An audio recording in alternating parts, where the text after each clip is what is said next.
할렐루야. 생명과 만물이 소생하는 눈부신 5월 거룩하고 복된 주일 아침에 살아계신 하나님의 임재가 가득한 우리 동문교회 예배당에 나오신 사랑 성도 여러분, 주님의 이름으로 환영하고 축복합니다. 특별히 오늘 5월 가정의 달을 맞이해가지고 어린이 주일과 어버이 주일을 겸하여 하나님께 영광을 올려드리는 뜻깊은 주일입니다. 그 가정이라는 단어를 떠올리면 여러분의 마음에 어떤 감정이 먼저 떠오르십니까? 어떤 분에게는 이 세상 무엇과도 바꿀 수 없는 영원한 안식처요, 생각만 해도 입가에 미소가 번지는 사랑의 이름일 것입니다. 눈에 넣어도 아프지 않을 자녀들의 웃음소리, 내 평생에 든든한 버팀목이 되어주신 부모님의 주름진 손을 떠올리며 깊은 감사를 느끼실 겁니다. 그런데 안타깝게도 오늘날 많은 사람들에게 가정이라는 단어는 결코 따뜻하지만은 않습니다. 도리어 가장 깊은 상처가 숨어있는 아픈 단어이기도 합니다. 그러니까 세상에서 가장 사랑해야 될 가족에게 가장 무섭게 상처를 주고받습니다. 차라리 남이었으면 이렇게까지 상처받지 않았을 텐데 하며 부모는 자식 때문에 가슴을 치고 피눈물을 흘려요. 또 자식은 또 부모의 엇나간 기대와 거친 말에 찔려서 평생의 트라우마를 안고 살아갑니다. 그래서 오늘날 우리가 살아가는 이 시대는 그 어느 때보다 물질적으로는 풍요롭고 모든 것이 연결된 초연결 사회라고 하더라고요. 그런데 역설적이게도 가정의 위기와 단절은 인류 역사상 그 어느 때보다 심각합니다. 한 지붕 아래 살면서도 밥을 같이 먹지 않고 같은 소파에 앉아 있으면서도 각자의 스마트폰만 들여다보니까 대화가 사라진 지 오래입니다. 겉으로는 다들 화목해 보이고 SNS에서는 고급 식당에서 찍은 예쁜 가족 사진을 올리지만 방문을 닫고 들어가면 서로를 향한 원망과 섭섭함으로 차갑게 식어버린 껍데기만 남은 쇼윈도 가정들이 이 시대에 얼마나 많이 있습니까? 세상은 끝없이 행복한 가정을 만들려고 외칩니다. 온갖 심리학적 조언과 대화의 기술을 쏟아내지만 그것은 근본적인 해결책이 될 수가 없죠. 인간의 근본적인 죄성과 이기심을 십자가 앞에 못 박지 않고서는 가정의 진정한 회복은 결코 회복될 수가 없습니다. 오늘 우리가 읽은 에베소서 6장의 말씀은 세상의 심리학이나 도덕 윤리가 아니라 창조주 하나님께서 친히 설계하신 가정의 영적 질서를 우리에게 선포해 주고 계십니다. 오늘 이 생명의 말씀이 선포될 때 부모로 인해 혹은 자녀로 인해 깊게 파인 여러분의 심령에 상처가 있다면, 모두가 다 그런 건 아니세요. 있다면 십자가의 보혈로 깨끗하게 씻어지고 우리 동문교회 모든 성도님들의 가정이 그런 아픔과 고통이 멈추고 천국을 미리 맛보는 은혜의 동산으로 완전히 회복되기를 부활하신 주님의 이름으로 간절히 축원합니다. 사도 바울이 먼저 자녀들을 향해 하나님의 준엄한 명령을 선포합니다. 본문 1, 2절 말씀 우리 다 같이 읽겠습니다. 자녀들아, 주 안에서 너희 부모에게 순종하라. 이것이 옳으니라. 내 아버지와 어머니를 공경하라. 이것은 약속이 있는 첫 계명이니. 하나님은 자녀된 우리에게 부모에게 순종하고 부모를 공경하라고 명령하십니다. 여기서 공경하라는 말의 헬라어 원어는 티마오이고요. 구약의 히브리어로는 카메드입니다. 이 단어들의 본래 뜻은 무겁게 여기다, 가치를 높게 매기다라는 뜻이에요. 즉 부모를 공경하라는 것은 그저 명절에 용돈 좀 챙겨드리고 겉으로는 예의 바르게 행동하라는 도덕적인 수준의 권면이 아니고요. 내 부모님의 존재 자체를 내 인생에서 가장 무겁고 존귀한 가치로 인정하고 예우하라는 영적인 명령입니다. 왜냐하면 부모의 권위는 부모 스스로 쟁취하는 것이 아니라 내게 생명을 주시기 위해 하나님께서 친히 세워주신 창조의 질서요 하나님의 대리자이기 때문입니다. 근데 여러분, 성경이 명령 앞에서 우리의 마음 한구석에는 솔직한 반발심이 올라올 때가 있습니다. 목사님, 훌륭하고 존경받을 만한 부모이어야 공경을 하죠. 우리 아버지는 평생 술에 취해서 가족들을 괴롭혔습니다. 우리를 돌보지 않았습니다. 우리 어머니는 맨날 나를 남들과 비교하면서 평생 상처만 줬습니다. 그런데도 제가 무조건 공경해야 됩니까? 맞습니다. 세상에는 참으로 연약하고 부족한 부모, 자녀의 영혼에 씻을 수 없는 생채기를 낸 부모들도 너무나 많습니다. 그러니까 자식의 입장에서 도저히 용서가 안 되고 쳐다보기도 싫을 만큼 끔찍한 상처를 받았을 수도 있습니다. 그래서 사도 바울은 1절에서 단서를 붙였어요. 그냥 무조건 순종하라고 하지 않고 어디 안에서? 주 안에서 순종하라고 말씀합니다. 이 주 안에서라는 짧은 단어 속에요, 엄청난 십자가의 비밀이 숨겨져 있습니다. 내 육신의 부모는 연약하여 나에게 상처를 주었지만 나를 지으시고 나를 구원하신 하늘 아버지의 십자가의 사랑 안에서 내 육신의 부모를 바라보라는 거죠. 여러분, 부모를 공경하라는 이 말씀의 가장 완벽한 모범을 보여주신 분이 누굽니까? 바로 십자가에 달리신 예수 그리스도이시죠. 예수님께서 골고다 언덕에서 온 인류의 죄악을 짊어지시고 십자가에 못 박히셨을 때를 떠올려 보십시오. 양손과 발에 대못을 박히고 숨을 한번 쉴 때마다 찢겨나간 등어리가 나무에 쓸리며 뼛속까지 고통이 밀려오는 그 끔찍한 처형의 현장이었습니다. 그 극한의 고통 속에서 하늘의 하나님께 영혼을 의탁하기도 바쁜 그 숨막히는 찰나에 예수님의 시선이 어디를 향했습니까? 십자가 밑에서 억정이 무너져 통곡하고 있는 육신의 어머니 마리아였어요. 예수님은 숨이 끊어지는 마지막 순간에도 십자가 아래에 사랑하는 제자 요한을 향해 뭐라 그런지 압니까? 보라 내 어머니라. 홀로 남겨질 어머니 마리아의 남은 생애를 제자들에게 부탁을 했습니다. 온 우주의 구원자이신 예수님조차도 당신의 육신을 낳아준 어머니를 끝까지 책임지시고 공경하셨습니다. 세상의 모든 고통을 다 짊어진 십자가의 피 흘림 속에서도 부모를 향한 공경과 사랑을 결코 가볍게 여기지 않으셨다는 거죠. 이 예수님의 십자가의 사랑을 묵상할 때 우리는 부모의 사랑이 어떤 것인지를 다시금 깨닫게 됩니다. 6.25 한국전쟁 당시 실제로 있었던 실화입니다. 여러분 다 아실지 모르겠는데 당시 엄동설안에 피난길에 있었던 그 실화를 여러분 혹시 아십니까? 미군 부대 한 군목이 집차를 타고 꽁꽁 얼어붙은 피난길을 가고 있는데 어디선가 희미하게 아기 울음소리가 들려오는 거예요. 소리를 따라 눈 덮인 다리 밑으로 내려가 보니까 얼어붙은 눈무더기 속에 젊은 어머니가 죽어 있었습니다.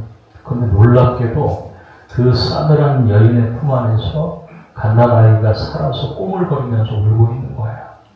군목이 다가가서 자세히 보니까 그 어머니가요, 자신이 입고 있던 손바지와 두꺼운 저고리를 다 벗어가지고 아기를 겹겹이 따뜻하게 감싸 안은 채 정작 자신은 맨몸으로 웅크려서 얼어 죽은 거예요. 군목이 그 자리에서 눈물을 쏟으면서 그 아기를 미국으로 데려가 양아들로 키웁니다.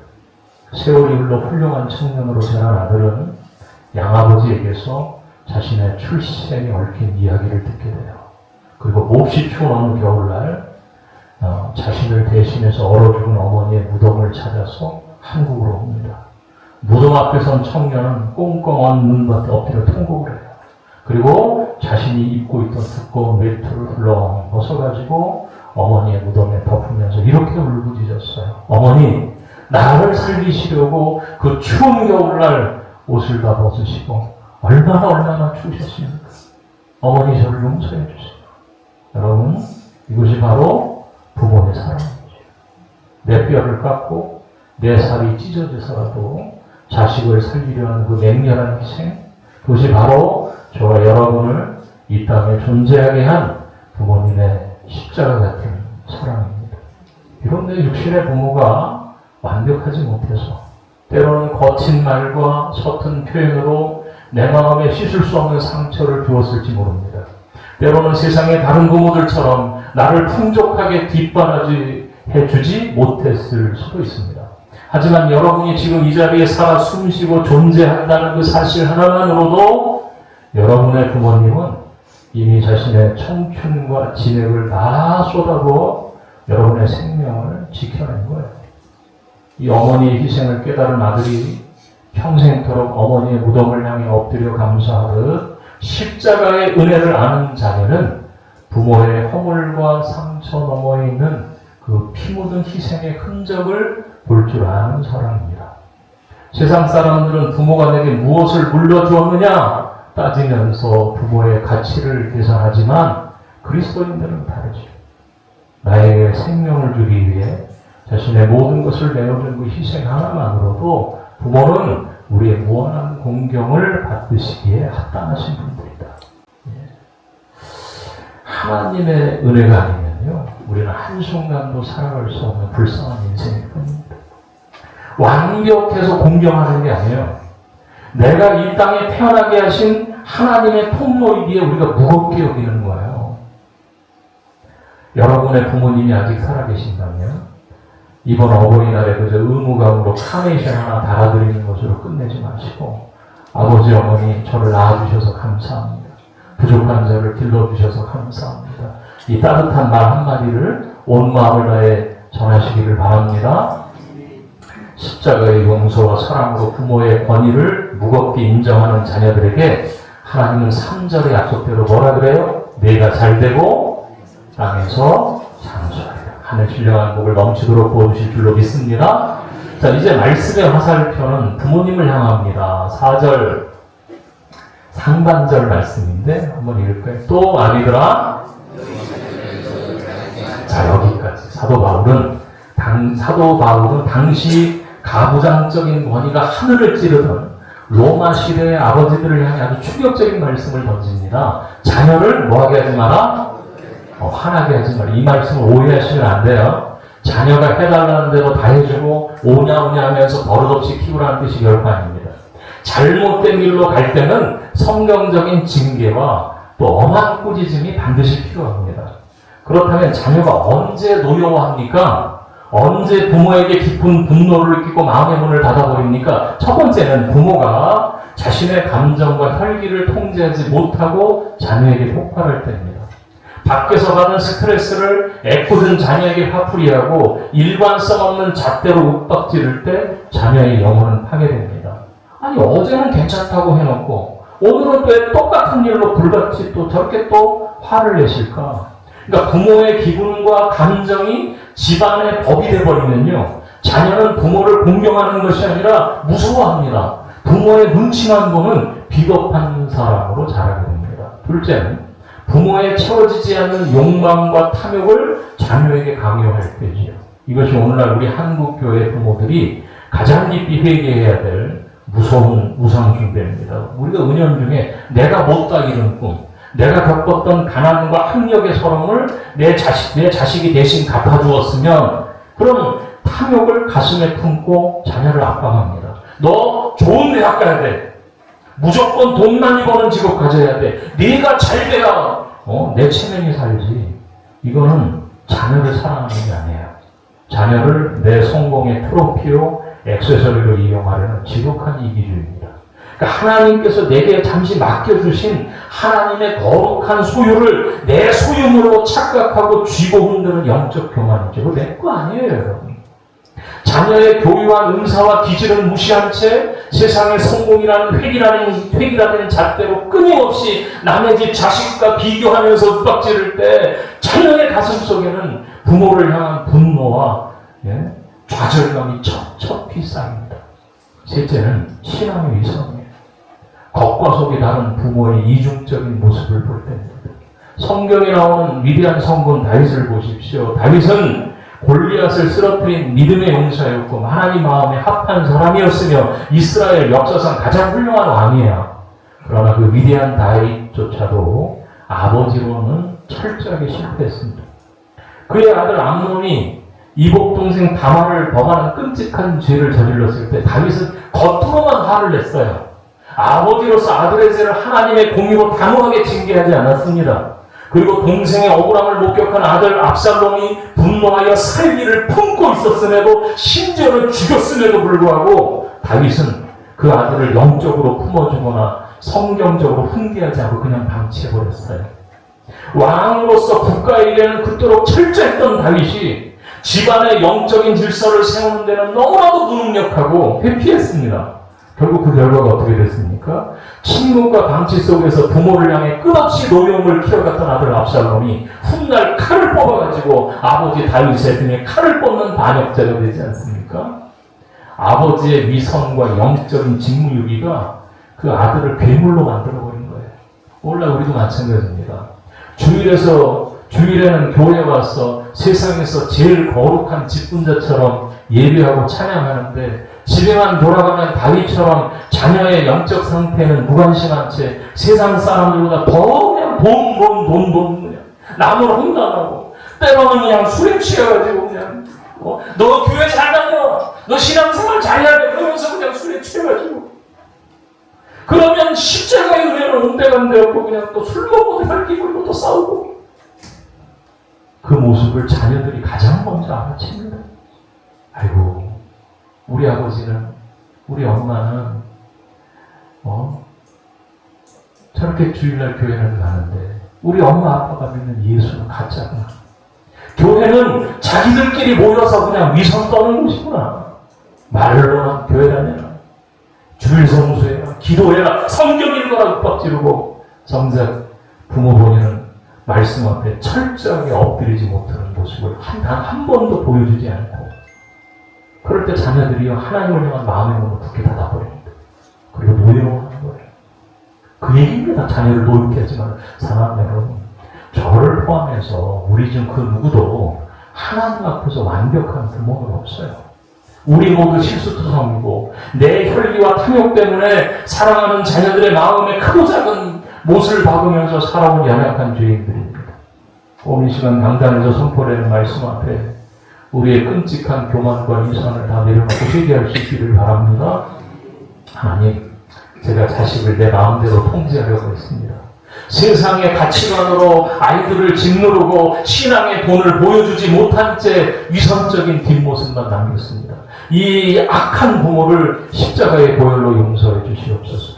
우리가 먼저 철저히 깨어지고 십자가의 은혜를 구할 때 하나님께서는 우리 자녀들의 다친 마음을 열어주시고 노여움을 풀어주시는 치유의 기적을 베풀어 주실 줄로 믿습니다. 그렇다면 부모된 우리는 자녀를 도대체 어떻게 키워야 됩니까? 사도 바울은 4절 하반절에서 우리 인생의 가장 위대한 사명을 선포하시는데 오직 주의 교훈과 훈계로 양육하라. 아멘. 세상의 학문과 처세술이 아니라 오직 예수 그리스도의 십자가의 복음과 하나님의 말씀으로 양육하라는 거예요. 여러분 우리가 세상을 떠날 때 자녀들 뭐 물려주시겠습니까? 재산입니까?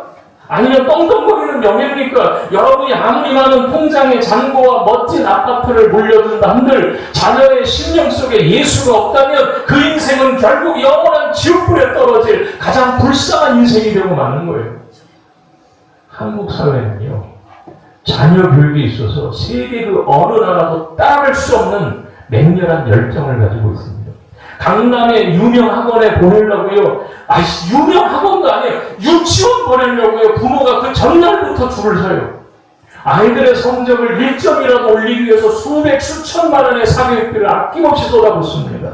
성도 여러분, 냉정하게 우리의 현실을 돌아보십시오. 자녀가 학원에 지각하면 하늘이 무너지는 것처럼 난리를 치면서 자녀가 주일 예배를 빼먹고 하나님을 멀리하는 데서는 왜 그렇게 우리가 무섭도록 반대하지 않습니까? 목사님, 애가 고3이잖아. 얼마나 피곤하겠어. 전날 학교 가서 공부하고. 대학 가고 나서 청년부 때부터, 그때부터 신앙생활 열심히 하면 되지. 신앙의 우선순위를 세상과 맞바꾸는 안타까운 타협을 우리가 너무 쉽게 저지르는 것은 아닌가. 그때 안 나오는데 어떻게 대학 가서 아이들이 나오겠어요? 심지어 직장을 다니면 어떻게 또 나오겠어요?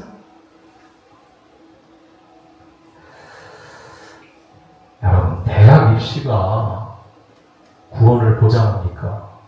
대기업의 취업이 우리 아이들을 마귀의 권세에서 건져냅니까? 아니죠.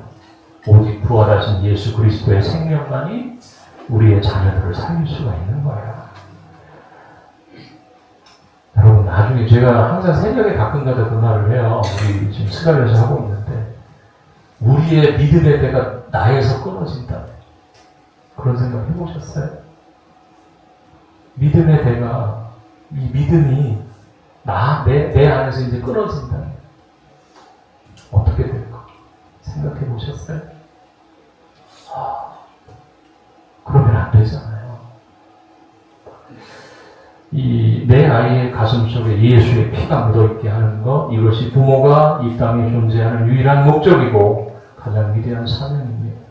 주의 교훈과 훈계로 양육하라는 말씀은 단순히 성경 지식을 주입하라는 뜻이 아니에요. 자녀의 영혼을 품고 하나님 앞에 무릎 꿇는 눈물의 기도가 있어야 된다는 거예요. 교회에서 애들 보내주면 선생님들이 알아서 하겠지, 목사님들이 알아서 하겠지. 아닙니다, 여러분.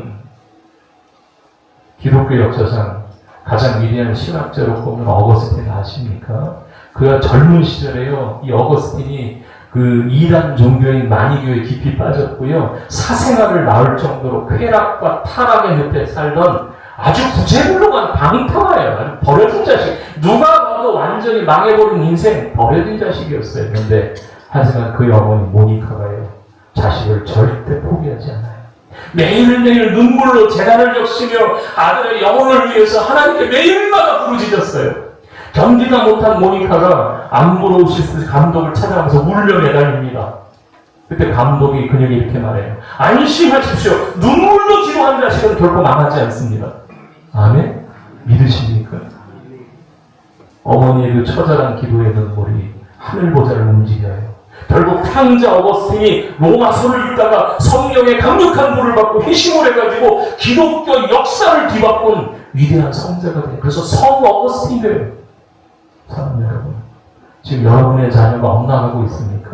교회를 떠나서 세상 속에 빠져서 지금 나오지 못하고 있습니까? 도저히 이제 내 힘으로는 통제가 안 돼서 포기하셨습니까? 포기하지 말란 말이에요. 어머니의 눈물, 아버지의 기도는 결코 땅에 떨어지지 않아요. 자녀의 가장 위대한 영적 스승은 바로 부모입니다. 가정은 우리 아이들이 만나는 최초의 교회고, 부모는 그 가정을 목양하는 목회자예요, 여러분. 여러분의 가정을 기도의 재단으로 만드십시오. 돈을 잃어버렸을 때보다 은혜를 잃어버렸을 때 더 가슴을 치면서 통곡하는 부모의 모습을 아이들에게 보여주시기를 바랍니다. 인생의 벼랑 끝에 섰을 때 사람 찾아다니면서 구걸하는 것이 아니라 방구석에 엎드려 십자가를 붙들고 눈물로 기도하는 아버지 어머니의 그 거룩한 뒷모습을 아이들의 뇌리에 각인시켜 주시라는 거예요.